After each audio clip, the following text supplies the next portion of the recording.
Donc bonjour à toutes et tous.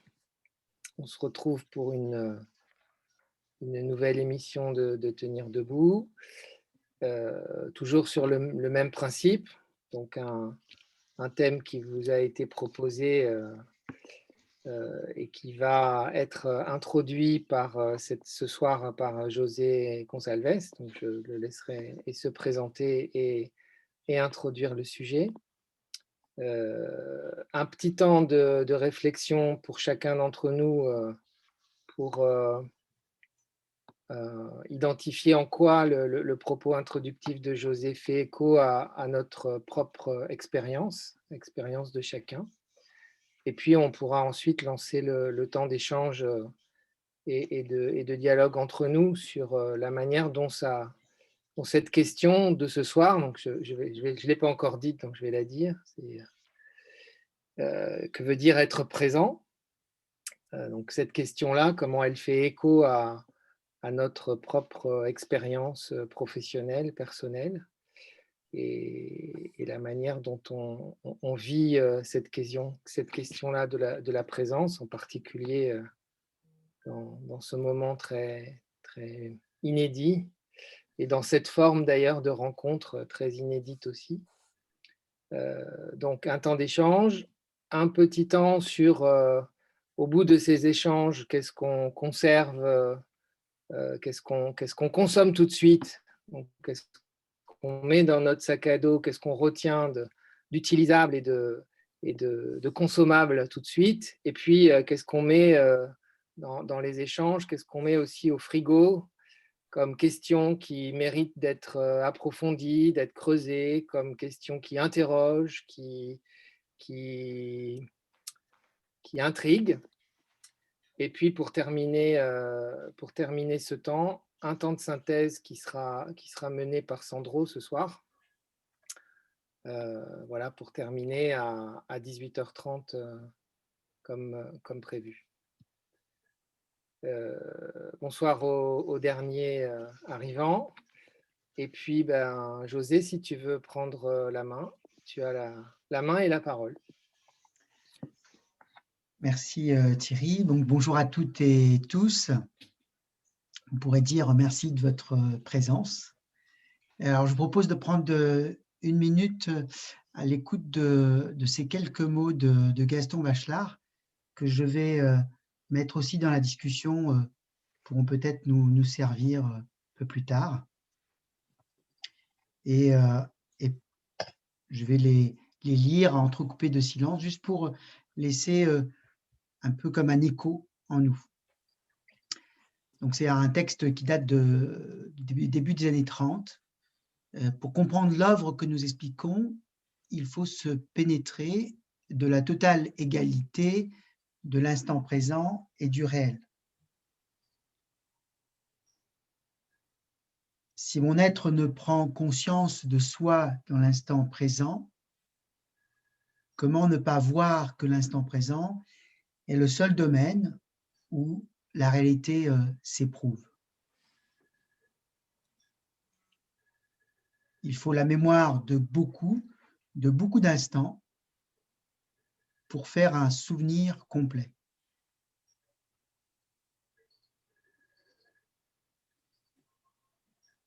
Donc voilà, c'est extrait de L'intuition de l'instant de Gaston Bachelard, donc un texte début des années 30, et qui, au regard de la question, faisait écho. Peut-être on peut prendre encore un petit instant, temps de 3 ou 5 inspirations, expirations, et de voir qu'est-ce qui se passe dans le corps, dans l'esprit, et peut-être percevoir des émotions ou sentiments.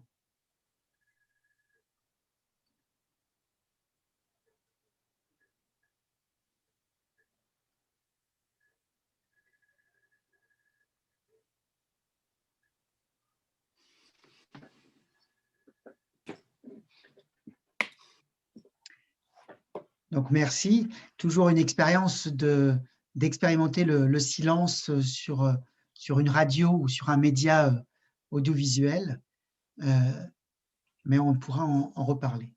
Donc le thème de notre émission est « Que veut dire être présent ?» Alors, avant de vous partager un peu mon expérience et ma réflexion sur cette question, deux éléments me concernant. Aujourd'hui, je me qualifie donc d'artisan ergo-coach. Je mobilise à la fois l'ergonomie en tant que discipline ou le coaching en tant qu'approche selon les demandes et les modes d'intervention. Auparavant, pendant une vingtaine d'années, j'ai exercé la fonction ou le métier ou de coordinateur de projet ou responsable de projet ou de structure, et puis plus longuement de dirigeant de structures sociales et médico-sociales, que ce soit dans le champ de l'exclusion sociale, les migrants ou du handicap du côté adulte, pour des organisations diverses en région parisienne ou en région normande, d'où je suis originaire. Donc, que veut dire être présent? À la lecture des thématiques, ce sujet m'a convoqué, car c'est un sujet qui englobe plusieurs réalités et c'est un sujet sur lequel je me suis confronté et je me confronte encore aujourd'hui. Alors, j'aurais pu partir de l'expérience de la Pâque, des Juifs et des chrétiens qui viennent de fêter ces jours-ci avec des visées différentes de cette Pâque, où justement, par leur rituel, ils racontent un récit de libération pour les uns ou de salut pour les autres. Ce récit est toujours présent. En tout cas, c'est leur foi, une partie de leur foi qui l'exprime. C'est-à-dire qu'il s'inscrit dans un récit au présent avec un regard et une manière de le vivre encore aujourd'hui, même s'ils font référence à des situations qui sont passées il y a 2000 ans ou 3000 ans. Alors, parmi d'autres croyances, j'aurais pu partir de la proposition de Bouddha, où l'impermanence est une question de vie au présent, où là, cette fois-ci, c'est pour moins souffrir, ou du moins être présent à soi, au vivant et à l'univers. C'est une manière de ne pas s'embarquer dans le flot des pensées ou des actions tout azimut. Bon. Au regard du temps et de mes compétences limitées, je vais découper, baliser un périmètre encore trop grand, mais donnant, j'espère, avoir un aspect incarné de ce qu'est être présent pour moi dans mon récit et dans ce que j'ai vécu en tant que manager ou aujourd'hui en tant qu'intervenant. Alors, d'autant plus que depuis plusieurs décennies, ça a pris une place, être présent, c'est une dimension qui m'interpelle et qui m'a interpellé. Alors, pendant très longtemps, être présent sur les terrains d'injustice, de souffrance, de limitation de liberté, d'accès aux droits. Alors, comme militant dans des organisations de l'éducation populaire ou engagé en tant que volontaire du service national, à l'époque où il y avait un service national, en Centrafrique notamment, ou encore manager dans une enseigne de restauration rapide à Paris, et puis sur des terrains de division, de guerre au Proche-Orient, ou plus longuement en tant que directeur de structure pour les adultes en situation de handicap. Donc pendant longtemps, pour moi, être présent s'incarnait dans un agir auprès des plus en difficulté. Tu es confronté aux résistances du réel. J'ai souvent utilisé une approche par l'organisation et l'anticipation plutôt qu'une approche réflexive ou purement réflexive, et la visée de transformation sociale. Manager des personnes humaines est une belle aventure quand vous croyez partager des aspirations communes ou en partie, et c'est ce que je croyais. Et manager aux côtés des personnes bénéficiaires et des celles et ceux qui s'engagent pour produire un service vous confronte à vous-même, à la fois sur le terrain de l'exercice même du métier de dirigeant, mais aussi sur votre propre terrain intime, subjectif. Donc, manager était pour moi un pouvoir d'agir au service des autres dans un projet de transformation. En outre, c'est aussi sur ces terrains, entre autres, que j'ai surtout été absent à moi-même au point d'en perdre pied et perdre le sens du présent par sa fuite, à force de, je dirais. Après une période de crise, de remise en question, aujourd'hui, être présent, je le vis en tant qu'intervenant, ou comme je me définis, en tant qu'artisan ergo-coach, qui est donc tout autre chose. Cependant, qu'est-ce qui s'est passé de singulier dans ce passage du manager à l'artisan? Pas grand-chose, puisque c'est la même personne, je suis le même, mais l'incarnation a pris une autre couleur. Le métier de manager ou de dirigeant et d'artisan, de proposer, d'organiser, de diriger, de réguler avec une visée différente, en tout cas, n'est pas si différent. Et pourtant, la différence, si elle existe, elle est ténue. Alors, dans cette expérience de manager et aujourd'hui d'intervenant, il y a des automatismes qui sont nécessaires à tout humain. Avec l'expérience, ils se renforcent, ils se cristallisent.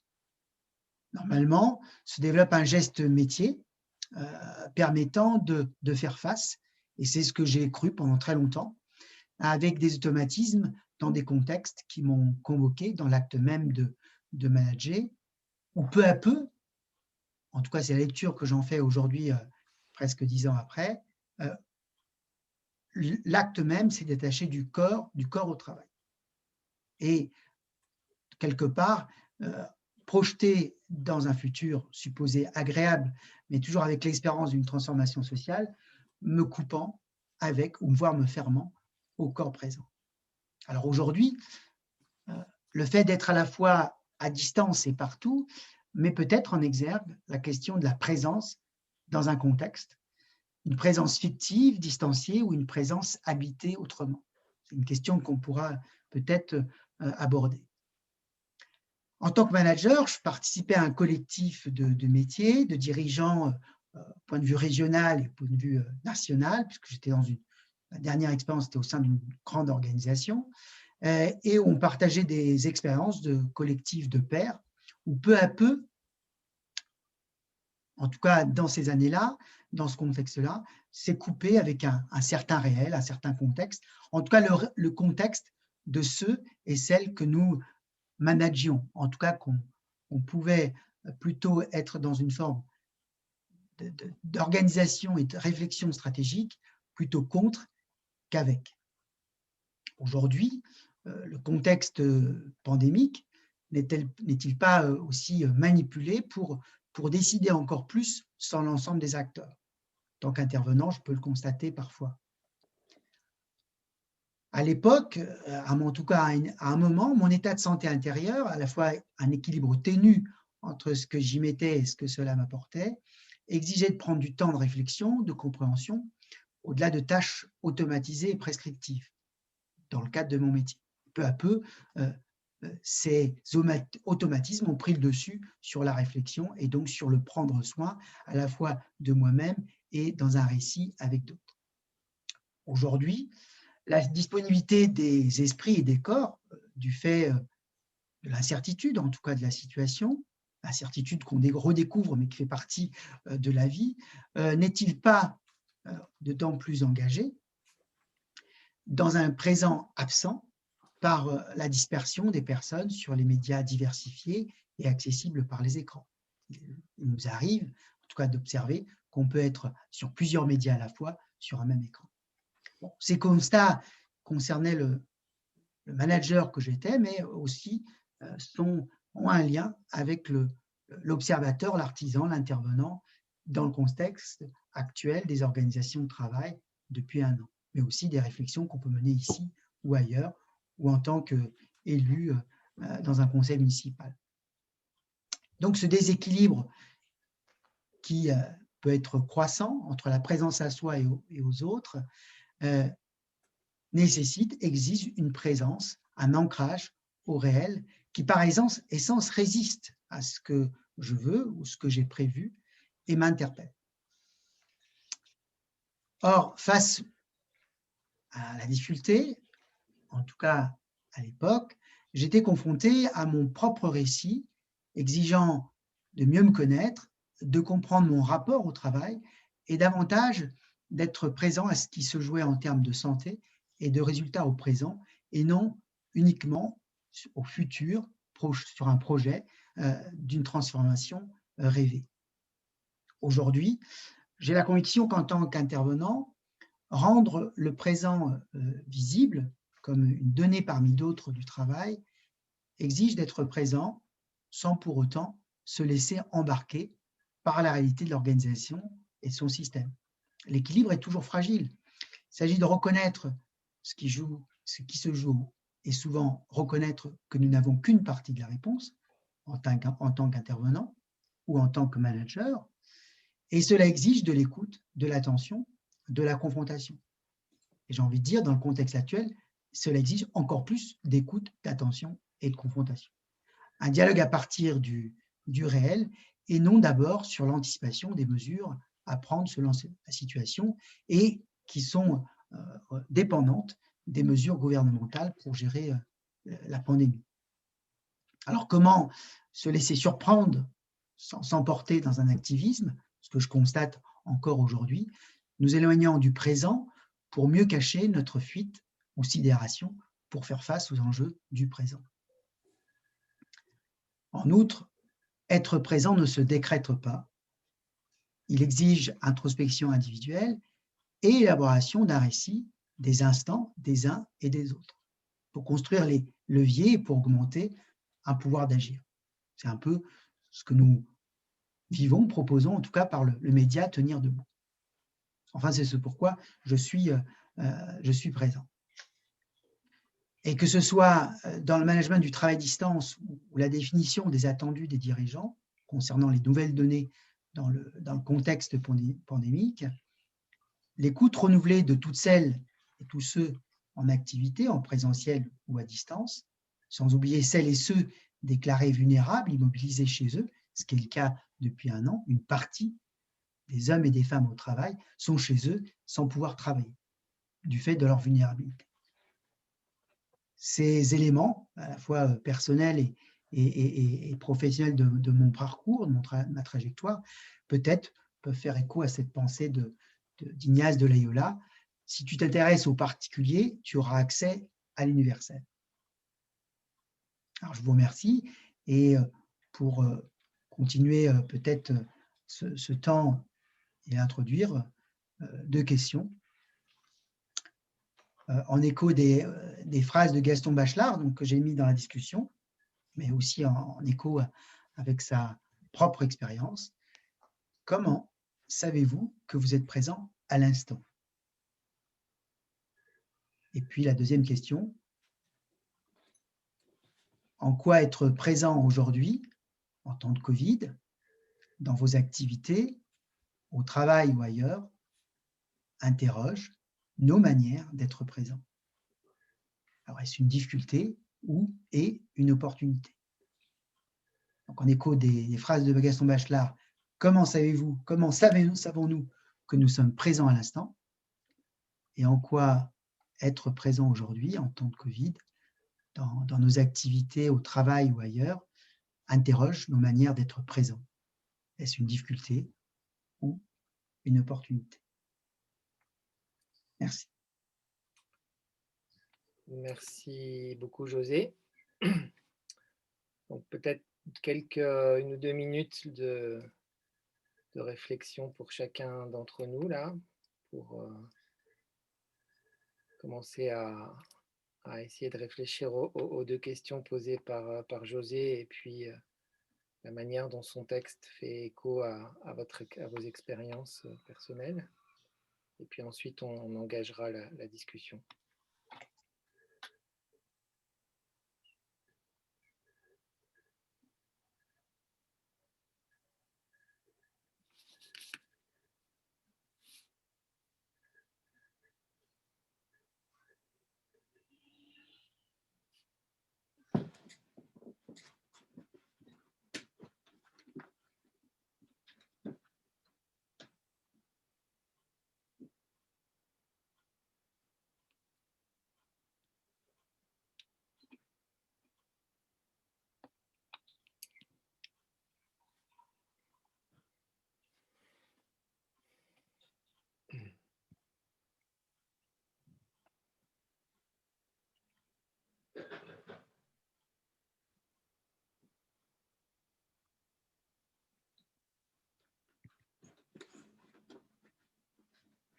Moi, je veux bien tenter une petite réflexion. Je ne sais pas si vous m'entendez.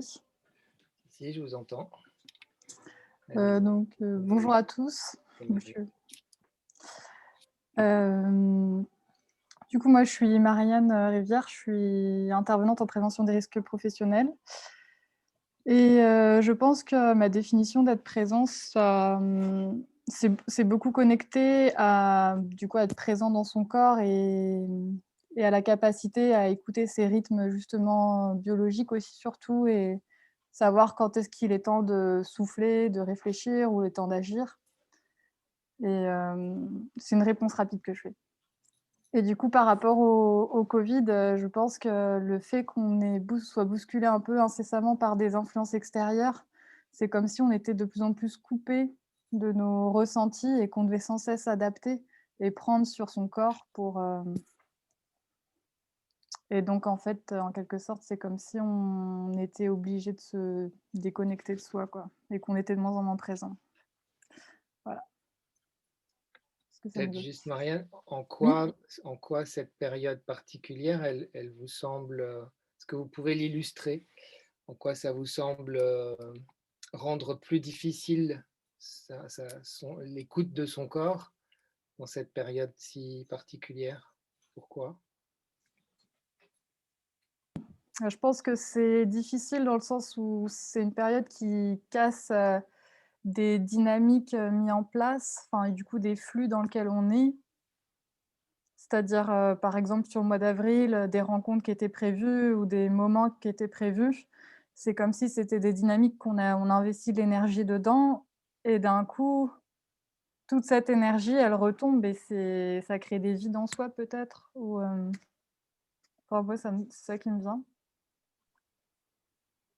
Et c'est des émotions pas forcément agréables, c'est-à-dire que d'un coup, l'énergie qui nous portait, elle est plus là.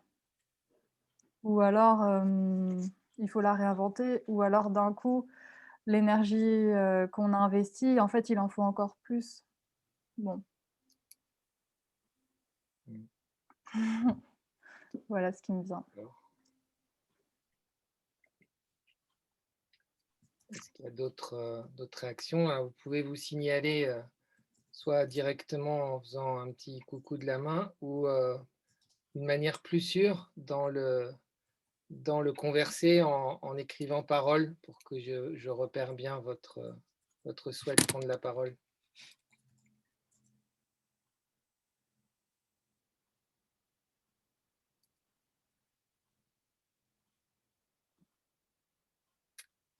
Sarah? Moi, j'avais envie de partager avec vous une expérience de présence à distance qui date de l'été dernier. Et en fait, l'été dernier, j'ai participé à un projet qui consistait à faire des performances dans des lieux différents. Alors avec de la musique, de la poésie, voilà. Et en fait, on était 8 petits groupes différents qui faisions des performances dans 8 villages différents en même temps. Et en fait, il s'est passé vraiment quelque chose sur cette question d'être présent ensemble ou pas, en fait, d'être présents les uns aux autres. Parce qu'il y a eu toute une discussion dans le groupe sur la frustration que c'était finalement de ne pas voir le travail les uns des autres. Et la personne qui dirigeait ça a une réponse que j'ai trouvée très belle, c'est que elle a choisi d'être nulle part, donc de ne pas être présente au moment de ce qui se vivait dans aucun des groupes. Et par contre, le temps qu'on passait à performer, elle la passait à écrire un texte sur qu'est-ce que c'était qu'être présent les uns aux autres en étant à distance. Et voilà, et moi je trouve ça très beau, l'idée que même si on n'est pas présent physiquement les uns aux autres, la présence des autres nous porte aussi d'une certaine manière. Et pour moi, ça fait lien aussi avec toutes les discussions au sein d'Athémis sur la doctrine commune ou la visée commune, qui fait que même si on n'est pas ensemble, à partir du moment où ensemble au même moment, au même endroit, on a quand même une manière d'être présents les uns aux autres dans l'esprit. Et moi, je trouve que c'est quelque chose qui est extrêmement soutenant aussi, de savoir ça.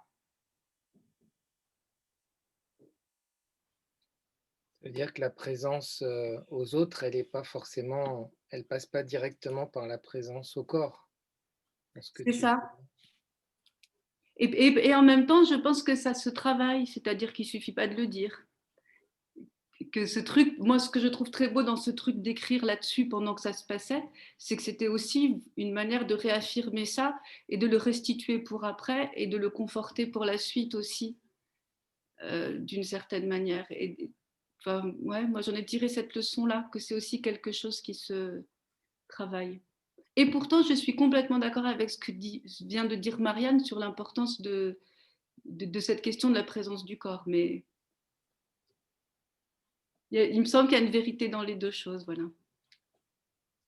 Juste peut-être une dernière question, Sarah. Qu'est-ce qu'elle faisait de ce qu'elle écrivait, la personne qui faisait cette rédaction pendant que vous étiez éclatés dans vos 8 sites différents? Après, elle en fait quoi?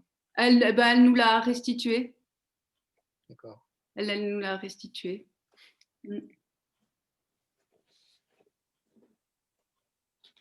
Ce qui a donné lieu du coup aussi à cette discussion-là de qu'est-ce que ça avait été pour chacun de ça et qu'est-ce qu'on en comprenait de ce qu'elle avait à en dire. Et puis bien sûr, on était absents, enfin on était loin les uns des autres, mais je pense aussi que ce qui a fait la présence, c'est le temps après où on s'est raconté en même temps.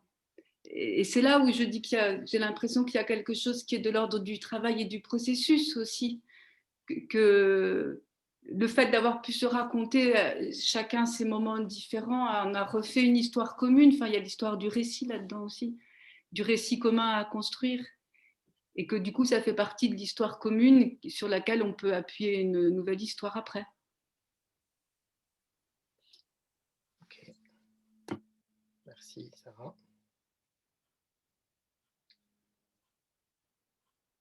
Et notre réaction? Je peux? Fabien a demandé la parole. Ah, pardon. Mais Ouais. je te note après, François. Non, mais François, vas-y, je t'en prie. Je t'en prie. Allez, Ah, Fabien. moi, alors, j'ai une réaction sur deux. Enfin, moi, j'entends deux choses sur la question d'être présent. Il y a être présent aux autres et être présent à ce qu'on fait. Alors, je crois peut-être que c'est ça que voulait dire Bachelard. Moi, j'ai un peu du mal à comprendre la phrase de Bachelard, mais j'ai l'impression que c'est être présent au moment, à ce qu'on fait. D'abord, sur le être présent aux autres, moi, je suis prof de contrôle de gestion. Donc, ce qui m'intéresse aussi, c'est la manière dont les managers sont présents dans les situations de travail des autres à travers des instruments. Et donc, c'est vrai que toutes ces questions, comment ils sont présents dans le travail des gens, donc comment ils démontrent une certaine forme de solidarité, de confiance, d'écoute, d'empathie, etc. Mais qui posent aussi la question, je trouve très intéressante, de comment on est présent sans gêner.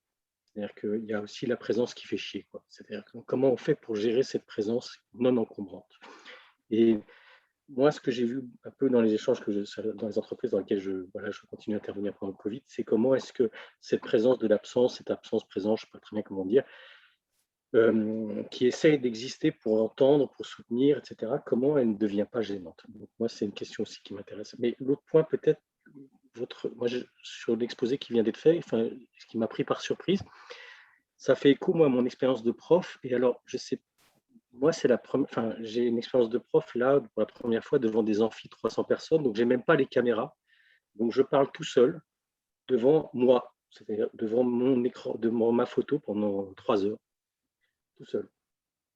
Ou alors devant des photos d'avatars. Enfin, je parle beaucoup à des photos de Star Wars, moi, parce que mes étudiants sont tous avec Star Wars. Et donc moi, je trouve que pour la première fois, je me suis aperçu que je suis beaucoup plus à ce que je fais devant mon écran, c'est-à-dire je suis tout seul, il n'y a que moi qui m'entends parler, enfin j'ai l'impression d'être que devant moi. Et j'ai eu l'impression j'ai rarement été autant à ce que je faisais en tant qu'enseignant que tout seul devant mon écran. Et ça m'amène, en tout cas votre exposé, de me dire, mais finalement, je trouve que dans le travail, dans l'engagement d'un travail, dans une interaction avec d'autres, il y a aussi des possibilités de se fuir, quoi. C'est-à-dire d'être dans des sortes de mécanismes, d'automatismes, etc. Mais en tout cas, dans mon métier, tout seul à parler, je crois que j'ai rarement été autant engagé dans mon enseignement. Et donc, en tout cas, moi, ça m'ouvre en tout cas cette question de comment on est dans ce qu'on fait, quand on n'est pas immédiatement dans une sorte de fuite, à se projeter dans le futur, etc., à anticiper ce qui pourrait arriver, à anticiper les résultats. Et quelques mois que je viens de passer, moi, en tout cas, m'ont donné l'occasion, en tout cas, d'être davantage dans ce que je faisais. Donc, je remercie pour ça le Covid. Et enfin, je remercie surtout Zoom à 300 personnes avec des écrans et puis avec le politiquement correct qui arrive chez nous, qui est de dire qu'on doit faire éteindre les caméras parce que c'est discriminant. C'est des gens qui passent mieux avec les caméras que d'autres. Et donc maintenant, nous, on doit faire éteindre les caméras en face de nous. Juste, Fabien, peut-être au-delà de la possibilité de se fuir quand on est en présence physique des autres, il y a là du coup, l'absence de présence physique des étudiants, là, en l'occurrence.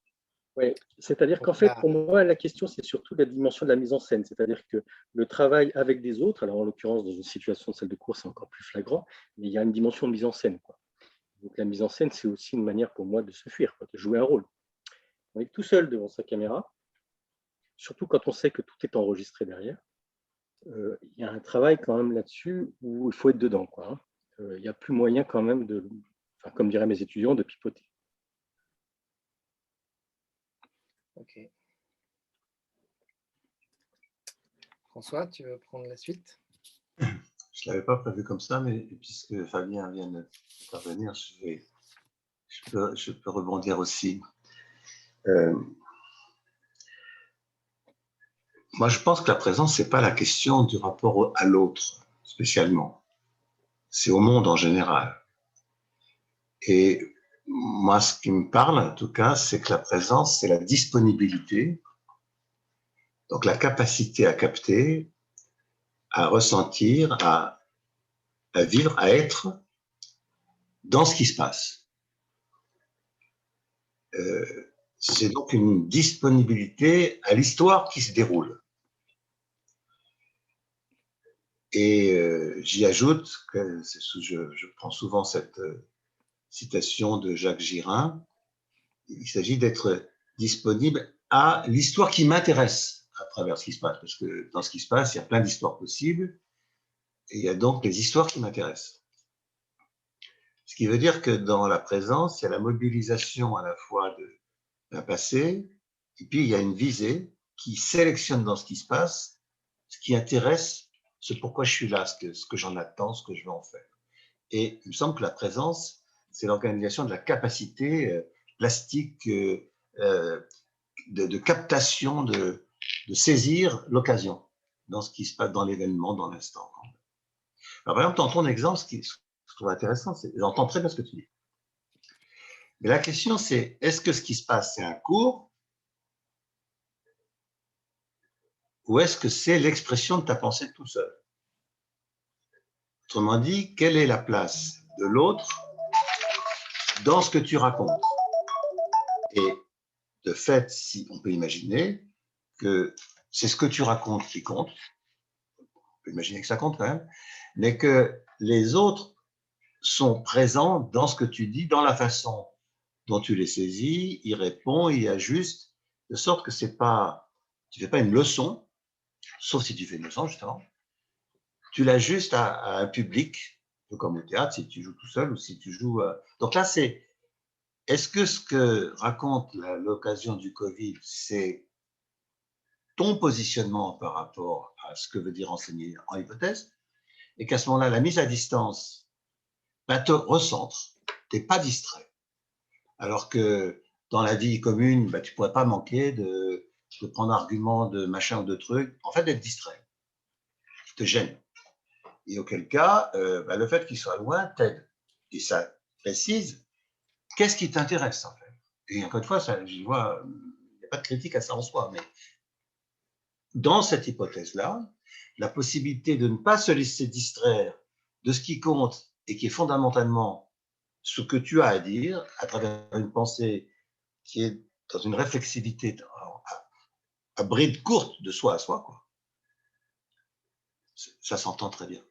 D'ailleurs, c'est marrant parce qu'on a beaucoup entendu pendant toute cette période de la Covid, la citation de Blaise Pascal qui était prise dans tous les sens, sur l'argument que ce qui est le plus difficile à l'homme, c'est de rester seul dans sa chambre et qu'il pense qu'à en sortir, en ajoutant, Blaise Pascal, c'est ce qui est difficile.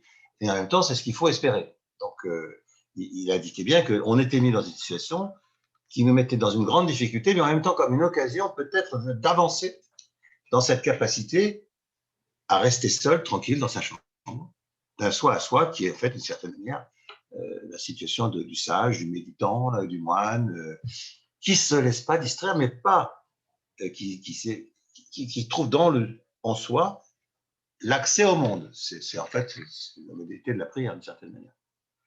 Ça s'entend bien, je pense. Et la question, alors pour moi, parce que je ne vais pas faire trop long, c'est que dans la situation actuelle, ce qui est, semble-t-il, qui fait un peu rupture avec avant, c'est que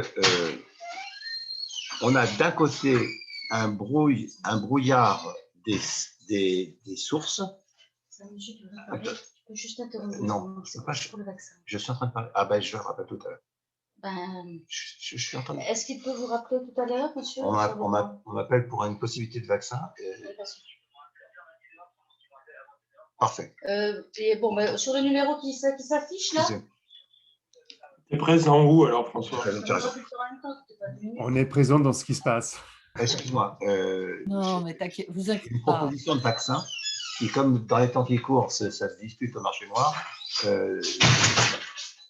Alors, oui, ce que je voulais dire, c'est que dans cette affaire-là, il y a un brouillard des... Il y a un brouillard des signaux, c'est le cas de le dire, un brouillard des signaux parce que la situation part un peu dans tous les sens et je pense qu'on a beaucoup de mal à détecter les informations qui arrivent. Le confinement, bizarrement,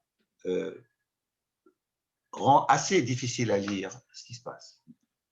Et deuxièmement, je pense que dans la situation où nous sommes, on a également une grande difficulté à maintenir une intention, une perspective. Et donc, il y a quelque chose qui relève un peu de l'égarement. Et c'est pour ça que la question de la présence devient plus difficile, à mon avis, à tenir dans la situation actuelle. Ok, merci François. Olivier?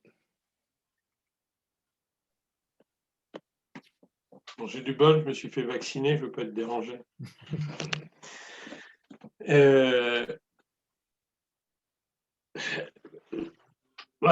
D'abord, là, tous les échanges entre la belle introduction de José et puis les interventions respectives mènent plein de pensées. Je voudrais insister sur un truc.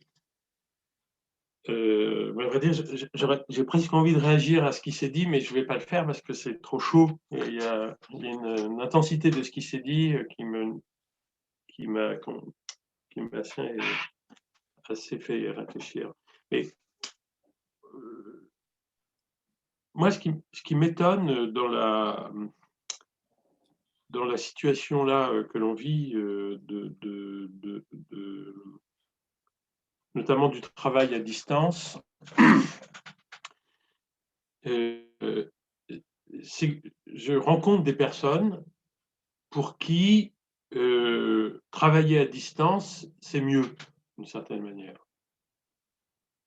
C'est-à-dire comme si le fait d'être présent à le lieu ordinaire de travail et de ne pas y être, de ne pas être présent dans ce lieu ordinaire de travail, ne posait pas de problème particulier, voire, bien sûr, ça pose toujours un petit peu de problème, mais il s'y retrouvait plus à ne pas y être qu'à y être, avec tout un tas de raisons diverses et variées. Et vraiment, c'est quelque chose qui m'interroge, c'est-à-dire les échanges qu'on a déjà eus, c'est-à-dire qu'est-ce qui fait que ne pas être présent physiquement, enfin plutôt, qu'est-ce qui fait que le fait de le faire à distance ou être présent, c'est à peu près la même chose. Donc, qu'est-ce qu'on viendrait perdre à ne pas être présent, qui ne se voit pas comme ça pour des gens qui trouvent que c'est aussi bien que de le faire chez soi, derrière un écran, faire un cours derrière son écran, je ne sais pas quoi, faire une réunion derrière son écran, etc., parce qu'on n'a pas besoin d'être là. Et je trouve que de ce point de vue-là, moi, c'est vraiment quelque chose qui m'interroge. Alors, je ne dis pas qu'à tout moment, on a besoin d'être partout, tous ensemble, présents, et qu'il y ait des personnes qui arrivent dans leur situation professionnelle. J'étais encore avec quelqu'un qui me disait à quel point, c'était une collègue à la fac, hein, qui disait à quel point absolument pas aller retourner travailler sur site parce que c'est bien mieux d'être chez soi que d'être là-bas. Et moi, c'est vraiment quelque chose qui m'interroge. Alors, j'y vois deux angles que j'aurais discuté avec vous. Il y a un angle qui est pour moi le signe d'un désengagement. En réalité, qui est le signe fort d'un désengagement. C'est-à-dire d'une réduction de son activité à ce qu'on peut faire, ce qu'on peut tenir, et que c'est plus pratique de le faire chez soi d'une certaine manière, c'est moins coûteux, il y a moins de problèmes, donc est un rétrécissement de l'activité qui est un signe de désengagement. C'est-à-dire une activité qui n'est pas suffisamment convoquée lorsqu'on est sur place, qui peut se réduire sa portion la plus congrue, la plus matérielle, on fait des trucs, clac, clac, clac, clac, sans les autres, et c'est bien mieux comme ça. Donc je vois le fait de ne pas être présent, et qui est rendu possible aujourd'hui par la crise, qui offre ce dédouanement, comme le fait qu'en réalité la personne n'était déjà pas présente quand elle était sur place. D'une certaine manière, n'ici joue pas pour elle quelque chose qui se dégrade, mais au contraire, qui donne l'occasion d'une présence qui n'était déjà pas là. Et c'est vraiment quelque chose qui m'interroge de ce point de vue-là. Et le deuxième point, je ne vais pas être très long, le deuxième point, c'est que à ce moment-là, moi je dirais, qu'est-ce qui manque quand je ne suis pas sur place, telle réunion avec des collègues, etc. C'est une perte du sensible. C'est-à-dire fait que ma puissance d'activité, comme chacun d'entre nous, travailler, c'est être en capacité de rester sensible à certaines questions dont tout nous pousse à ne pas y être sensible pour pouvoir se les coltiner et agir par rapport à un réel qui nous interpelle. Et d'une certaine manière, il me semble que la question qui est posée par rapport à l'hypothèse que je ferai, c'est-à-dire que des personnes qui sont mieux chez eux que d'être à leur lieu de travail, c'est parce qu'ils s'y jouent quelque chose où elles étaient déjà absentes en réalité sur leur lieu de travail. C'est donc une désensibilisation à des questions qui les interpellent normalement dans leur activité, c'est-à-dire un réel en réalité qu'elles ne tiennent plus. Et pour finir là-dessus, je pense que là, ça nous renvoie non pas à une donnée de départ, mais plutôt à un point d'arrivée. C'est-à-dire que cette désensibilisation réelle, elle est sans doute le signe d'une difficulté qu'il y a dans le mécanisme de la reconnaissance et de la place de la subjectivité, etc., qui fait qu'à un moment donné, la personne elle n'est plus sensible à certaines questions et elle se détourne et donc elle se perd en capacité d'agir. Et alors ça m'amène à un dernier point, c'est qu'on voit que cette question de la présence est une question professionnelle.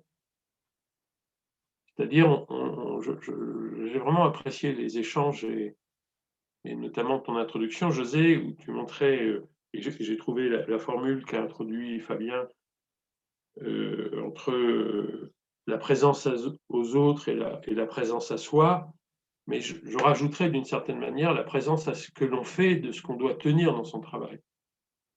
Et donc, pour moi, cette présence, c'est-à-dire cette capacité à être sensible à des choses pour pouvoir être sensible à un réel qui est la condition pour laquelle on est en capacité d'agir dans notre activité, donc de tenir la dimension de l'activité dans notre travail, il me semble que c'est une question, en fin de compte, professionnelle. C'est-à-dire, il y a une dimension personnelle, historique, etc. Il y a une dimension d'un rapport aux autres, intersubjectivité, etc. mais il y a une dimension professionnelle. Et je ne sais pas exactement, en tout cas, je n'ai pas réfléchi comme ça, que mettre derrière ce geste professionnel où s'y joue la présence.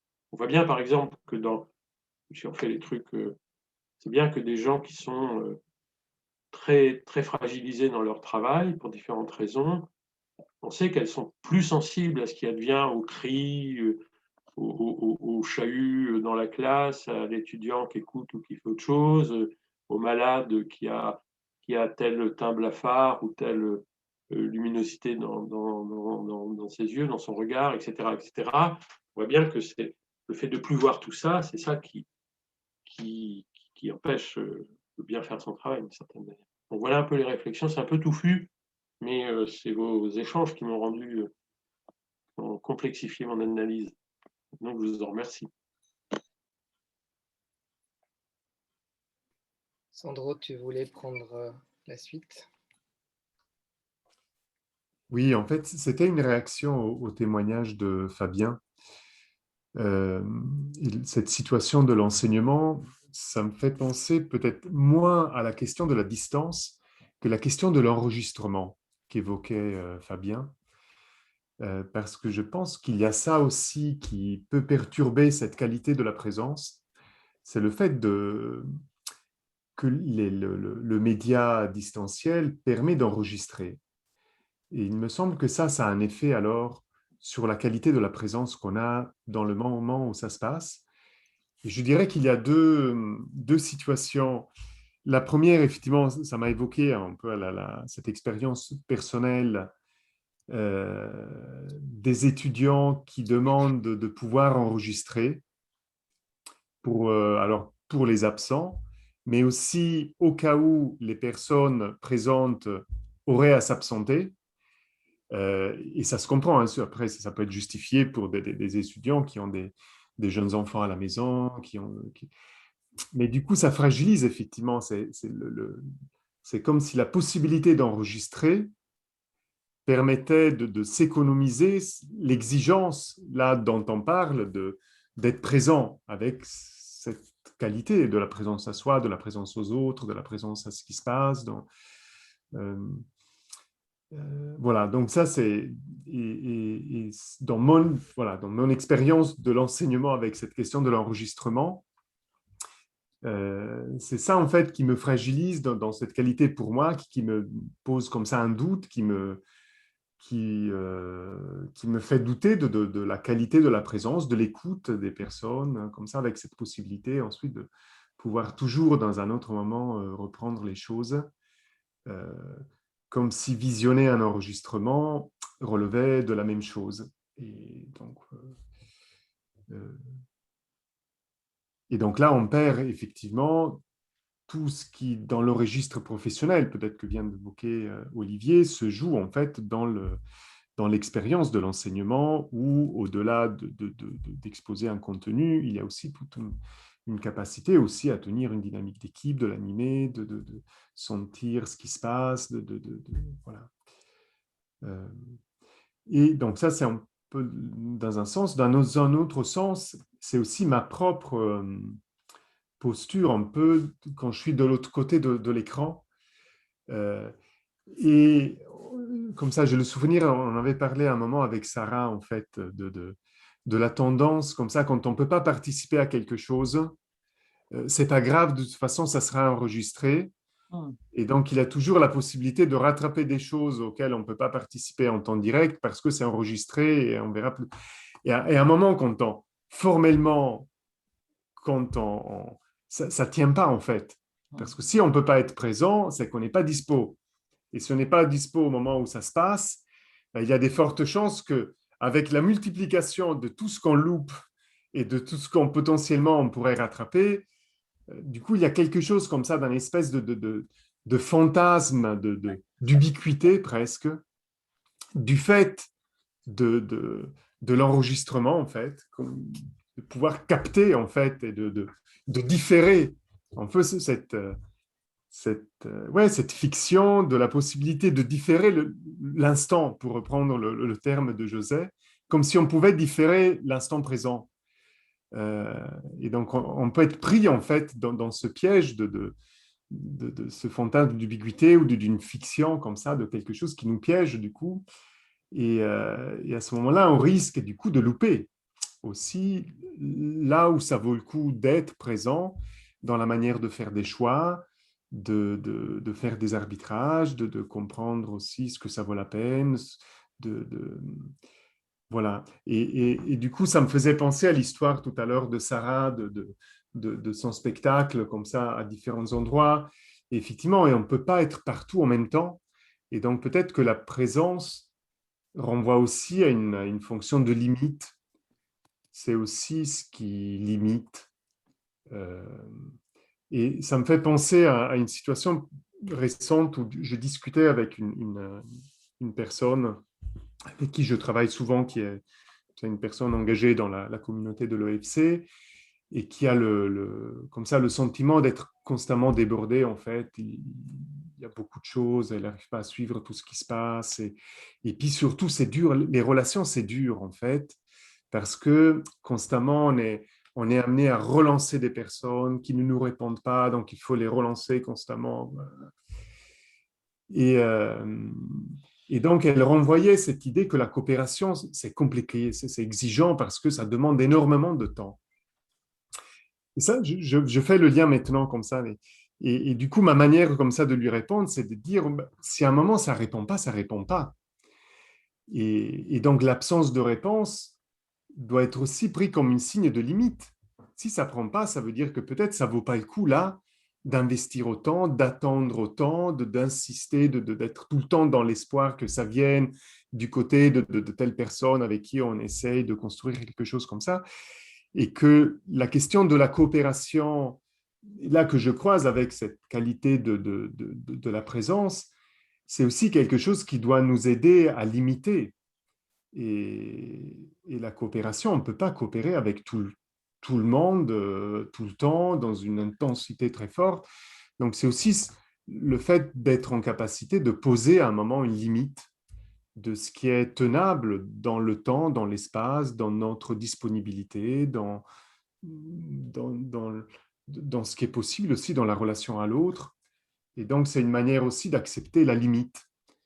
Et voilà. Et peut-être du coup, dans cette expérience présente de tous ces médias, avec cette question de l'enregistrement, du coup, qui renvoie aussi à des textes anciens sur la question de l'art, de la reproductibilité de l'œuvre d'art, comme ça, du coup, qui risque en fait de nous faire perdre en fait ce rapport aussi à la limite et au fait et à la qualité que c'est là, c'est à ce moment-là où ça se passe. Et que c'est toujours limité et qu'on ne peut pas être partout, on ne peut pas tout faire, on ne peut pas être en relation avec tout le monde. Et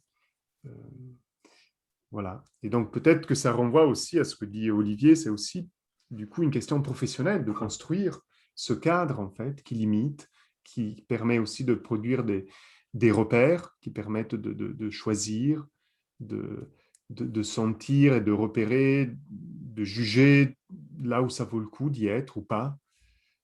Et que ça demande du coup une vraie construction professionnelle. Et peut-être c'est là aussi où il y a quelque chose à apprendre dans le contexte des évolutions, des formes de travail, qu'on a besoin de construire de nouveaux repères professionnels pour ne pas se laisser piéger dans ces expériences un peu fictionnelles dans lesquelles peuvent nous conduire les outils nouveaux auxquels on est confronté.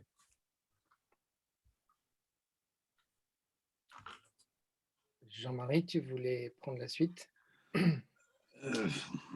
Oui, très, très, très brièvement. Je pensais à une situation que peut-être d'autres ont vécu de l'interview et de la différence qui est faite entre ce qu'on obtient lorsqu'on interviewe en direct. L'idée d'enregistrement m'a évoqué ça, mais j'y pensais déjà aussi un peu avant. Ce qu'on obtient en direct et ce qu'on obtient lorsqu'on dit oui, vous savez, on va le monter, c'est dans la boîte, on verra plus tard, etc. Je ne sais pas s'il y en a un qui est supérieur à l'autre, mais on n'obtient pas du tout la même chose. Et on n'obtient pas la même chose, je l'interprète notamment parce que à ce moment-là, dans le direct, il y a l'idée que l'idée qu'on doit être très présent, donc c'est un degré presque de présence, il y a une tension qui est beaucoup plus grande, et dans cette tension, on est amené à lâcher un peu, baisser sa garde, et on va dire des choses que probablement on n'aurait pas exprimées de la même manière, et on peut accorder une valeur à ce que cette tension-là, que j'ai envie d'appeler, par rapport à aujourd'hui, une présence plus grande, permet d'obtenir. Mais pour dire, et par rapport à l'exposé initial, c'est que j'avais le sentiment que on n'est pas dans la dichotomie je suis présent ou je suis absent. Il y a des degrés de présence. On peut être dans un groupe en présence physique et puis franchement penser à autre chose. Il paraît qu'il y a des élèves et des étudiants qui, pendant le cours, rêvent à leurs vacances ou à des choses comme ça. Donc la présence absente est aussi quelque chose qui est très fort. Je ne suis pas sûr que les questions soient si différentes dans la présence physique, parce qu'on peut être dans la même salle et être absent, et on peut dîner avec son conjoint et être totalement absent, est-ce qu'il nous raconte, et puis on peut au contraire être dans une réunion comme celle-ci, être très attentif.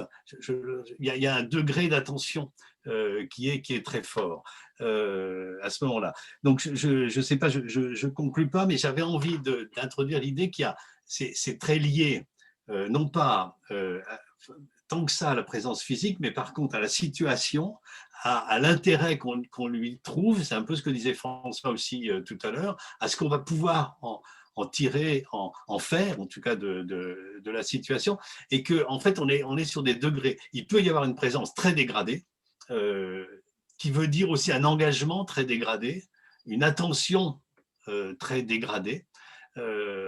Et là-dessus, il y a un peu un mythe contemporain de l'ubiquité. J'ai 3 écrans à la fois, je réponds au téléphone parce qu'on me demande, on veut me donner un rendez-vous pour le vaccin, mais en même temps, je continue mon intervention quand même. Je crois qu'il faut être vigilant sur le fait qu'on n'obtiendra pas les mêmes résultats. L'idée d'une attention dégradée est quelque chose qui aujourd'hui c'est comme si ça n'avait pas d'importance. On peut faire plusieurs choses à la fois. Alors, probablement qu'on peut faire plusieurs choses à la fois, mais on ne le fera pas du tout de la même manière que si on est dans une situation et un contexte qui fait qu'on a une tension, une attention, qu'on sait qu'il n'y aura pas de retour possible en arrière et qu'on va donner à ce moment-là d'autres choses. Bon, après, c'est bien aussi quelquefois d'être un peu absent. C'est-à-dire qu'il y a des moments où il faut que je puisse m'extraire des situations, il faut que je puisse être dégagé vis-à-vis de mon travail aussi, je ne vais pas être engagé. Heureusement que je peux prendre du recul vis-à-vis de mon travail. Donc c'est cette question-là, je ne sais pas, je la relie beaucoup dans mon expérience à l'idée à la fois d'engagement, de tension dans l'engagement à certains moments qui nous font faire des choses plutôt bien, plutôt fortes, plus grandes, plus risquées, et puis d'autres moments où je peux heureusement me dégager et profiter des moments d'absence pour me mettre à rêver qu'il fait beau, qu'il n'y a jamais eu de Covid, voilà, et qu'on va se retrouver bientôt physiquement pour boire un verre.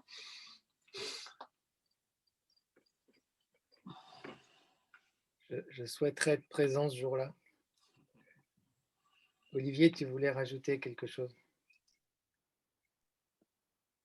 D'une certaine manière, Jean-Marie vient de le dire, mais en écoutant Sandro, je me rendais compte que le fait, là, par exemple, d'être à distance fait qu'on peut multiplier les activités complètement différentes. C'est-à-dire, on passe, je pense que vous êtes tous comme moi, on passe parce que c'est immédiat, on finit un truc, paf, on se branche sur un autre truc, paf, on branche sur un autre truc, on se branche sur un autre truc, ce qui fait que d'une certaine manière, le fait qu'on n'ait plus à se déplacer, on peut être présent potentiellement partout, dans des situations diverses et variées et dans des séquences de temps extrêmement rapprochées. Ce qui fait que potentiellement, c'est possible qu'on soit présent, il suffit d'être... que ça soit calé dans l'agenda et qu'on puisse se connecter. Mais moi, je vois des fois, hier, c'était le cas, non, c'est pas hier, c'est avant-hier, ou je ne sais plus quel jour, non pas encore avant-hier, mais le fois d'avant, j'ai dû enchaîner 8 ou 9 réunions qui n'avaient rien à voir les unes avec les autres. Et à la fin, j'étais vraiment épuisé, comme on peut l'imaginer. Et surtout, je me suis senti de plus en plus en décalage. C'est-à-dire, j'étais mais à la fin, pas vraiment là. Et presque plus concerné par pourquoi je devais être là. Et le fait d'être convoqué. Alors, on le sait, avec le mail, c'est déjà le cas. On le sait que c'est déjà le cas, ces situations-là, d'être convoqué sans cesse, de devoir réagir, une espèce d'immédiateté, etc. Mais voilà, je voulais juste partager ça parce que ça m'a amené cette idée que, à l'inverse de ce que je disais tout à l'heure, ce média, notamment Zoom, et c'est vrai de tous les médias, le téléphone ou Internet, nous donne la possibilité d'être partout, au risque de finir par être nulle part, d'une certaine manière. Eva Marie. Oui, bonsoir. Alors, je ne suis pas sûre, d'avoir envie de vous parler, en fait. Et simplement, je dis cela, et simplement plutôt de prendre note de vos mots à vous, et plus envie de vous écouter, parce que moi, j'étais partie sur un mode de pensée un peu différent. Donc, je risque peut-être d'interrompre le flux de vos échanges. Donc, je ne sais pas si c'est le moment opportun ou si vous préférez, ou si je peux parler juste à la fin. Parce qu'en fait, j'avais préparé des réflexions en fait, avant même donc l'introduction de M. Gonzalez, de Bachelard, de passer après Bouddha, Ignacio de Loyola et toutes ces personnes fameuses. Et donc, en fait, au regard de ce que j'ai préparé par rapport à vos interventions, je trouve que ce que j'ai fait est très scolaire, mais bon, si vous ne m'interrompez pas, alors je vais oser poursuivre. Du coup, donc moi, j'ai essayé juste de faire un raisonnement sur le présent puisque je suis au chômage. Et j'étais au chômage avant le Covid. Donc, la situation présente ne s'est pas forcément, on va dire, améliorée en termes de densité, de ce que j'ai à vivre. Ceci étant, moi, j'avais pensé sur la notion du présent à la notion de carpe diem, c'est-à-dire à des notions assez joyeuses sur le présent, c'est-à-dire profiter déjà du moment présent, parce que être là, être présent aux autres et avec soi, normalement, c'est censé, ce présent-là, être une sorte de cadeau, un don, dans le sens où on fait un don de soi à soi-même, on va dire d'abord, charité bien ordonnée, mais aussi aux autres. Donc moi, c'est plutôt dans cet état d'esprit-là que j'étais partie. Alors, est-ce que c'est vivre dans l'instant, c'est-à-dire dans le hic et nunc qu'aimaient les latins, dans l'ici et maintenant? Moi, je dirais que pas forcément. Parce qu'effectivement, cette histoire d'instant, de présent, c'est une question de focaliser son attention à 100% et son intérêt à 100% sur tout ce qui est dit, sur tout ce qui se passe, c'est-à-dire avoir un souci du détail, du quotidien, du journal quotidien, enfin de l'information quotidienne.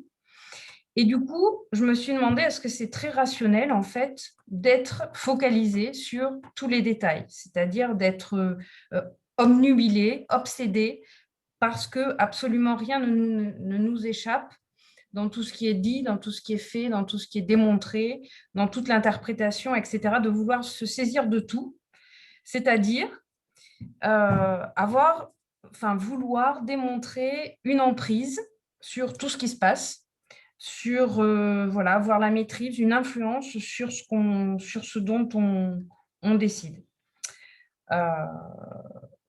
Voilà, donc la concentration, effectivement, c'est un point important.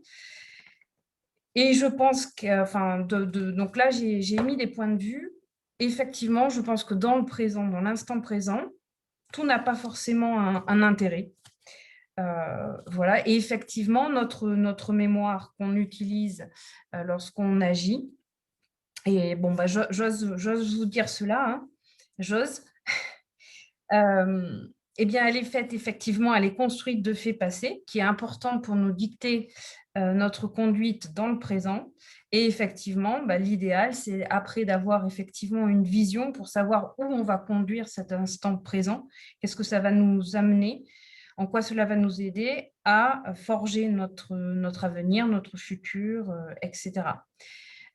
Auquel cas aussi, en même temps, si on est totalement absent à nous-mêmes, eh bien, le risque, c'est d'être plus qu'une marionnette et de se laisser manipuler ou guider par le bout du nez ou par les uns ou par les autres. Voilà ce que je pouvais vous dire. Sinon, sur vos interventions, j'avais juste fait quelques petites remarques. Tout d'abord, cette histoire de Covid, moi, ça me fait penser un petit peu au retour à la caverne de Platon, de Platon, pardon, si je ne me trompe pas. Voilà, j'ai l'impression que voilà, on est un peu réduit aux acquets, donc c'est effectivement un peu pénible, un petit peu comment dire, infantilisant comme façon de procéder, mais bon, je la respecte comme les autres. Effectivement, donc c'est quand même une forte perte de lien. Voilà, qui est difficile à construire quand on ne connaît pas les individus réellement, physiquement, lorsqu'on est juste une brique dans un panorama, dans le paysage. Qui est cet individu qui me parle derrière son écran, quelle est sa légitimité, sa consistance réellement. Voilà. Après, j'avais juste par rapport à ce qu'avait dit Sandro, une remarque sur la limite. Effectivement, dans le geste professionnel, il y a aussi une forme d'endurance qui se crée, c'est-à-dire qu'à remettre 10 fois son métier à l'ouvrage, on acquiert effectivement une pratique, une endurance qui fait que, au bout de la 10e fois, on fait plus vite des choses qu'on mettait plus long, qui étaient plus difficiles à faire quand on est en phase d'apprentissage. Et forcément, il faut être présent dans ce qu'on fait pour acquérir aussi une forme de liberté et d'aisance, qu'elle soit relationnelle ou sociale. Voilà, et j'avais juste pour terminer du coup un dernier point. Pour moi, quand même, être présent aussi, c'est un acte où on montre aussi qu'on marque pardon, excusez-moi, qu'on marque j'ai pas parlé à des gens depuis un petit moment, donc du coup depuis hier soir en fait. Donc du coup j'ai ma voix qui varie. Donc, c'est un acte pour marquer aussi le moment, l'instant présent, c'est-à-dire aussi être capable de faire preuve d'impact. C'est-à-dire que parce que je suis là ou pas, parce que je montre que je suis là ou pas, je vais aussi avoir un impact sur les autres. Et donc, je vais envoyer des messages, des stimuli pour susciter telle ou telle réaction, pour susciter aussi tels échanges, telles interactions, tel partage, etc., etc. Voilà. Merci. Le temps passe, il y a encore 3 personnes qui souhaitent intervenir. Je vous propose de garder ces 3 interventions et puis après on se dirigera vers ce qu'on garde dans le sac à dos et le frigo et la synthèse de Sandro. Magali, tu peux prendre la parole. Okay. Je vais rebondir quand même sur des propos de Marie ou Eva, je ne sais pas, du coup. Et, les deux. Les deux, voilà. Alors, Eva, Marie. Et en fait, l'activité de travail, en fin de compte, aujourd'hui, quand elle est très dense, c'est vrai qu'on zappe d'une visio à une autre. En même temps qu'on est en visio, on traite les mails. Je suis désolée, mais c'est vraiment comme ça. C'est-à-dire on fait plein de choses à la fois. On essaye d'être présent. En tout cas, on fait acte de présence. Est-ce qu'on est totalement présent dans ce qu'on fait, dans ce qu'on entend, dans ce qu'on écoute, dans ce qu'on capte, dans notre contribution, en fin de compte, dans ces différentes réunions sur différents sujets? Ce que tu as dit, Olivier, quand on enchaîne 9 réunions, bah ouais, c'est des choses fréquentes, en fin de compte, qu'on vit sur des amplitudes horaires pas possibles. Et ça pose vraiment la question de la présence et des choix qu'on fait. C'est-à-dire que je pense qu'à certains moments, personnellement, bah, j'essaye de ne pas traiter les mails pour être vraiment présente, parce que ça fait ressource pour moi et j'y trouve un sens réel. Et puis à d'autres moments, je me dis, bah, c'est moins important. Et là, comme j'ai plein de mails qui s'entassent, je traite les mails en même temps, quoi. Et du coup, bah, j'essaye de gérer tout en même temps. Et ce truc de se diviser sur plein de sujets pose question, en tout cas, pose la question de la fatigue et de ce qu'on encaisse, en fin de compte, derrière tout ça. Et je suis en congé cette semaine, en fait, normalement. Évidemment, à 10 km, pas plus. Et du coup, c'est un vrai luxe, je dirais, de pouvoir ne pas être présent à toutes ces visios qui s'enchaînent, de les voir passer, mais de ne pas y être, et d'avoir fait ce choix de ne pas y être. Mais par contre, d'être présent à ce qui me ressource, ou ce qui me permet de prendre aussi du temps pour moi pour faire des choses que je n'ai pas le temps de faire dans le travail, qui sont peut-être pour le travail, mais qui me permettent de me poser, de réfléchir et de ne pas enchaîner à une vitesse grand V toutes ces réunions et toutes ces échéances et toutes ces présences, en fin de compte, sur lesquelles on m'impose par le calendrier d'y être et dont je n'ai pas spécialement fait le choix. Donc, c'est je dirais, don de soi aussi à soi-même, de ne pas, je dirais, accepter ou de se retenir d'être partout et d'avoir cette folie ou cette prétention, en fin de compte, de pouvoir tout gérer et tout absorber comme ça. Et l'autre truc que je voulais te signaler, témoigner aussi, c'est que en tant que manager, puisque vous avez parlé aussi du management, se pose la question dans cette période Covid d'accueillir de nouveaux collaborateurs. C'est une vraie problématique et je ne conçois pas, donc là j'ai une nouvelle collaboratrice qui arrive mercredi, de ne pas la rencontrer, la voir, l'accueillir physiquement et non pas à distance, et de la voir régulièrement pour pouvoir développer quelque chose qui manque énormément quand même quand on manage une équipe, c'est ce lien, vous en avez parlé aussi, sensible en fin de compte, de comprendre au-delà des points qu'on fait ou des moments qu'on a en visio, justement, ce qui se joue au-delà de cela. Et ça, je pense que tout ce lien, en fait, dans les relations de travail, moi, je sens qu'il commence à énormément peser.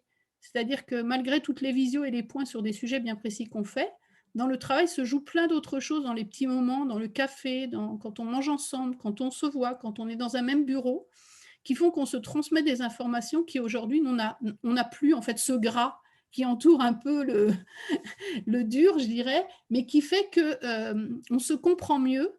Et du coup, je vois des dérives sur des injonctions à faire, sur des dossiers justement qui isolent et qui, du coup, parce qu'il n'y a plus ces relations ou parce que ça dure cette crise et qu'on ne se voit pas, moi, je n'ai pas vu mon responsable depuis le mois d'octobre, quoi. Et du coup, tous ces petits bouts de vie, de partage et tout ça, on ne les a plus et ça pèse, je trouve, aujourd'hui sur le travail, sur les relations de travail et aussi sûrement sur l'efficacité du travail. Voilà. En tout cas, de ce qu'on peut comprendre, de ce qu'a dans la tête aussi voilà, notre responsable, notre collaborateur. Voilà. Et ça, je trouve, ça manque. Donc, en fait, j'ai fait ce choix de me dire que cette nouvelle collaboratrice, pendant plusieurs semaines, je vais la voir au moins une fois par semaine, in situ. Et on va dégager ce temps-là parce que je ne conçois pas de pouvoir le faire autrement. Voilà, c'est juste un témoignage. Magali, François. Oui, je reviens rapidement parce que j'ai le sentiment d'avoir été un peu confus tout à l'heure, mais j'ai gagné un vaccin. Donc, c'est pour la bonne cause. Oui, deux remarques rapidement. D'abord, ce qui me frappe, c'est que le principal de notre échange retient de la question de la présence essentiellement sa dimension spatiale. plus que temporelle. Et c'est intéressant. Alors évidemment, il y a un effet d'actualité du fait la téléportation dans laquelle on est, mais c'est très spatialisé comme dimension de l'échange. Et si je reviens sur la question du temps, moi, je reviens sur ça. Je pense que le présent, c'est pas l'instant. Parce que c'est une durée pour moi, le présent. C'est pas simplement de l'instantané. Il y a une durée du présent. Et dans l'instant, je trouve qu'on l'a pas. Et c'est un peu le sens de ce que je voulais évoquer tout à l'heure. La durée, ça renvoie à qu'est-ce qui se passe. Il faut que ça se passe. Il y a du temps qui se passe dans le présent. Alors, dans l'instant, d'une certaine manière, il n'y a, pour ainsi dire, pas de temps. C'est soit la forme un peu mythique du temps réel, c'est de l'instantané multiple. C'est aussi le nez dans le guidon de beaucoup de managers qui disent, et c'est faussement du présent pour eux. Je pense que la question du présent, me semble-t-il, ça a à voir avec une durée, et donc avec la question de ce qui se passe, d'où l'importance pour moi de cette histoire de quelle est l'histoire qui se passe, qui m'intéresse à travers tout ce qui se passe. Et donc la convocation du présent, c'est d'être disponible à recueillir dans ce qui se passe ce qui intéresse l'histoire dans laquelle je m'engage. Et la complexité, c'était, me semble-t-il, que ce qui se passe a tendance à être plus brouillon dans les temps qui courent que classiquement, et on a plus de mal à préciser l'histoire qui nous intéresse là, parce qu'on a plus de mal, me semble-t-il, à en vouloir ou à en se sentir légitime d'en souhaiter une.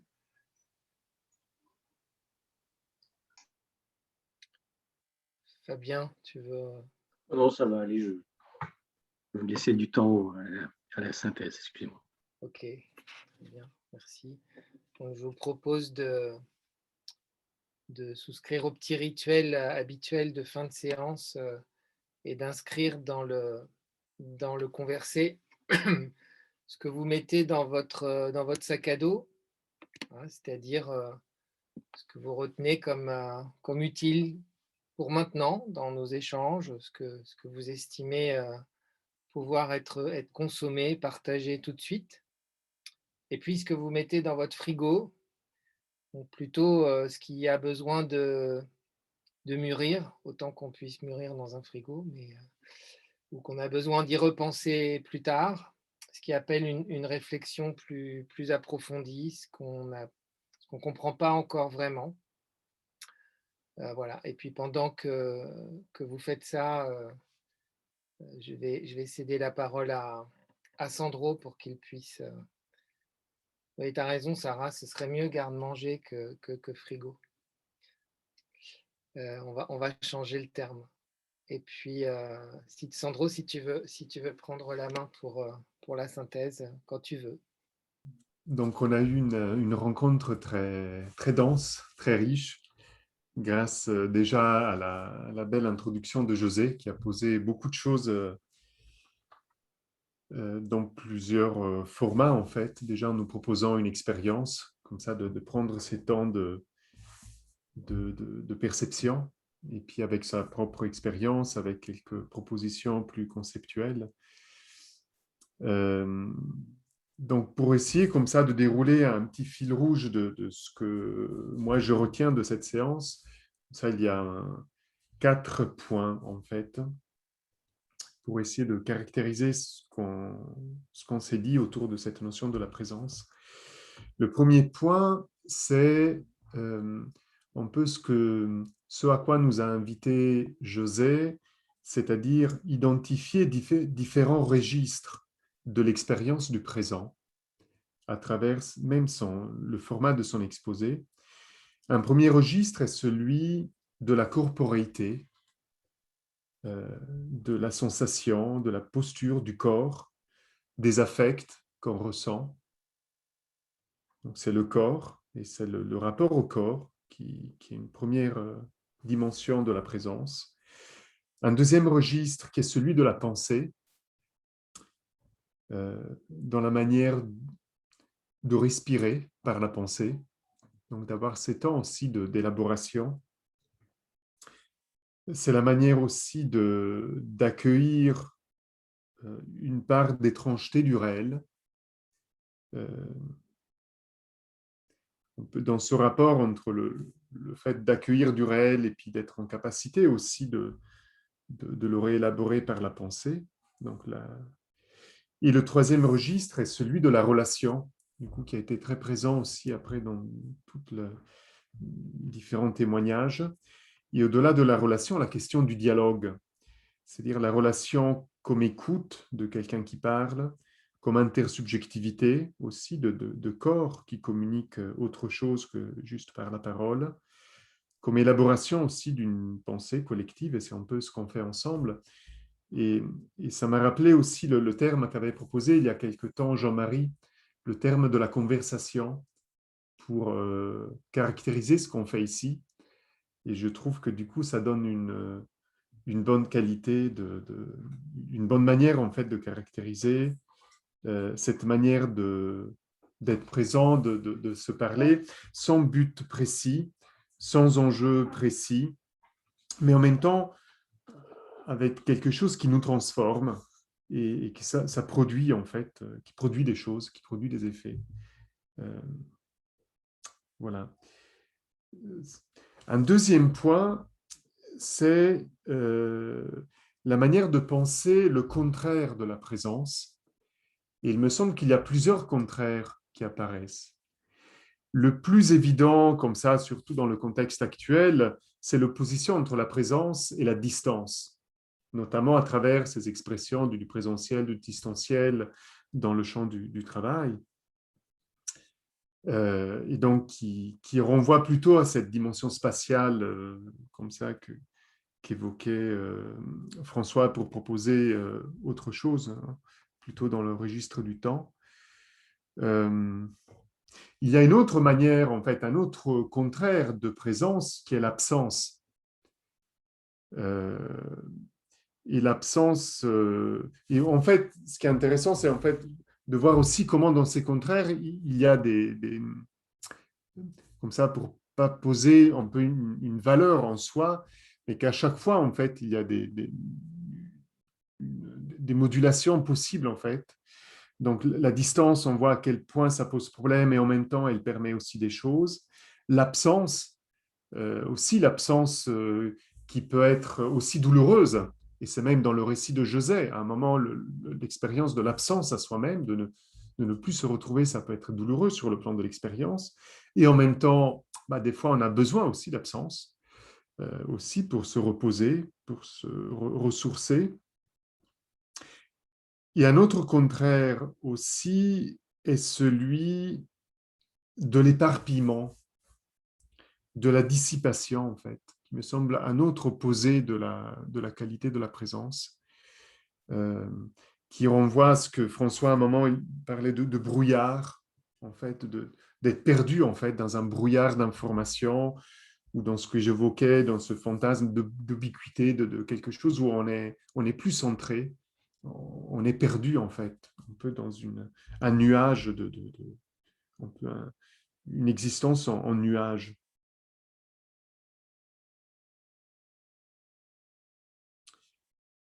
Un troisième point, c'est, du coup, si on revient à la question de la présence, ce qui qualifie, ce qui caractérise la présence et les qualités de la présence, peut-être aussi pour arriver à trouver dans la présence, non pas quelque chose comme ça de normatif, de figé, mais quelque chose qui me semble assez mobile, en fait. C'est très dynamique.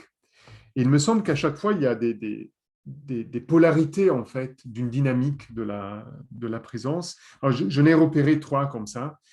Cette idée d'une présence fictive, d'une présence formelle, d'une présence médiatisée, versus une présence habitée, incarnée. Il me semble, on voit bien qu'il ne s'agit pas de choisir, mais que c'est dans la dynamique, en fait, entre ces deux polarités, où il y a quelque chose qui donne de la vie, en fait, qui permet en fait d'avoir une qualité de la présence. C'est dans cette vibration entre ces deux polarités. Une autre polarité est celle de la présence à soi et de la présence aux autres, qui a été rappelée, indiquée aussi par Fabien, qui a été reprise aussi un peu dans différents témoignages où il y a ces différentes colorations. Alors là aussi, il ne s'agit pas de choisir, mais c'est bien dans la tension entre les deux. Et c'est dans la mesure où il y a une tension qu'alors on peut être dans une qualité de la présence. Et la troisième polarité, c'est d'un côté la présence ancrage, une présence à ce qui se passe, disait François, qui renvoie peut-être aussi à une présence dans la durée, toujours dans ce que proposait François, mais qui est en tension avec une autre polarité, qui est la présence au réel, au sens de ce qui échappe. Et donc, il y a ce qui se passe, mais dans l'expérience de ce qui se passe, il y a toujours quelque chose qui nous échappe. Et c'est peut-être que c'est là où on retrouve l'instant comme événement, comme incident, comme mise en échec de cet effort d'être dans la durée, d'interpréter ce qui nous intéresse et ce qui fait histoire dans ce qui se passe. Peut-être que là aussi, il n'y a pas à choisir, mais il y a cette dynamique entre durée et instant, en fait. Et c'est dans cette dynamique, dans cette tension, en fait, dans cette vibration, dans cette oscillation, qu'il y a alors une qualité de la présence possible. Le dernier point, le quatrième point, renvoie à ce que proposait Olivier de penser la question de la présence comme une question professionnelle. Et je dirais alors, à partir de ce que je viens de dire sur le troisième point, de quelque chose de dynamique, ça c'est comme ça, de manière un peu distante, mais c'est de penser la présence comme une activité. C'est-à-dire de ne pas penser la présence du point de vue du concept, ce à quoi peuvent nous inviter, effectivement, un peu tous ces grands philosophes qui ont été cités, pas chercher à conceptualiser, mais aussi à travers tous les témoignages aussi qu'on a évoqués, de voir aussi comment la présence et la qualité de la présence est une activité, en fait. Et donc, elle peut être pensée aussi avec un enjeu de professionnalisation, de comment on apprend, comment la question d'être présent relève d'une activité qui a besoin alors d'être pensée aussi comme une activité professionnelle avec des enjeux de professionnalisation. Et là, on voit plusieurs dimensions en fait de cette présence comme activité. C'est cette expérience de la compétence, de la capacité d'agir, plus ou moins augmentée ou diminuée par le contexte, par les modalités de travail. C'est la question du rapport à l'environnement technique, les outils, les dispositifs techniques. C'est un peu ce que j'évoquais, ce qu'évoquait aussi, ce sur quoi rebondissait Jean-Marie. C'est la construction de repères aussi, de repères professionnels partagés avec d'autres qui permettent de construire du discernement, de la capacité de jugement, de la capacité à choisir, à porter des arbitrages professionnels. C'est aussi la question de l'absence comme repos, comme coupure, comme limite, comme régulation temporelle, voire même comme rêverie dans ce que disait Jean-Marie. Et on sait à quel point, effectivement, la rêverie elle est absolument essentielle dans toute activité de travail, y compris pour maintenir de la santé psychique. Donc, cette question aussi de la limite, comment on pose des limites par rapport à des formes d'engagement, d'intensité. Un autre point que je trouve intéressant dans cette dimension professionnalisante, c'est le rapport à l'endurance. J'ai trouvé vraiment intéressant, Eva-Marie, ce que tu apportais, et ce qui a été repris ensuite aussi par Magali, la question de l'effort. Parce que ça, c'est le travail. Le travail, c'est toujours aussi un effort de rester présent. Et ça, c'est l'expérience du travail, en fait. On aurait envie de laisser tomber, de faire autre chose, d'abandonner les armes devant l'échec, mais travailler, c'est aussi toujours aussi cette capacité d'endurer, en fait, le rapport au réel et donc cet effort de rester présent. Et là, à mon sens, on voit bien comment ça relève alors d'un effort d'activité, d'un travailler, dans la capacité à rester présent à la situation pour justement faire le travail. Et enfin, le dernier point qui renvoie à la coopération, c'est un peu ce sur quoi terminait Magali aussi, dans cette exigence aussi de se donner des temps, des moments, des occasions d'échanger avec les collègues, parce que sinon ça manque. Et donc la nécessité de penser la coopération comme qualité de la relation personnelle, d'une relation privilégiée qu'on a besoin de retrouver à des moments comme ça. Et un autre aspect qui était peut-être moins présent dans les échanges comme ça, mais que je pense aussi très important c'est la question de la synchronisation temporelle, qui est, à mon sens, aussi une des problématiques très, très fortes, très importantes de la qualité de la présence dans des activités de service, dans des activités relationnelles, dans la coopération. C'est aussi cet enjeu très compliqué de la synchronisation temporelle. C'est que pour être présent l'un à l'autre, on a besoin d'aligner les disponibilités. Et c'est ça qui crée alors aussi toute une intensité dans la gestion des agendas, de complexité en fait. Et donc, pour se rendre disponible, on cherche en fait les créneaux, les machins, et puis on se trouve avec quelque chose de très dense. Donc, il y a toute cette chose-là aussi qu'on a besoin de réapprendre, peut-être aussi avec un contexte nouveau, avec une évolution des activités qui appelle de plus en plus de relations, de plus en plus de coopération, mais avec un contexte actuel, sanitaire et médiatisé par la visio qui rend ces relations plus compliquées. Donc, il y a quelque chose, effectivement, dans ce croisement entre temps et espace qui pose aussi la nécessité d'apprendre à utiliser des nouveaux outils, à produire des nouvelles règles, à construire aussi des nouvelles pratiques de travail. Voilà ce que je retiens à titre personnel. Merci beaucoup à vous tous. Merci beaucoup, Sandro. On va pouvoir clôturer cette belle séance. On vous souhaite à tous une très bonne soirée. Et puis, on se retrouve dans 15 jours, le 22 avril, pour une nouvelle émission. Bonne soirée à tous. À très bientôt.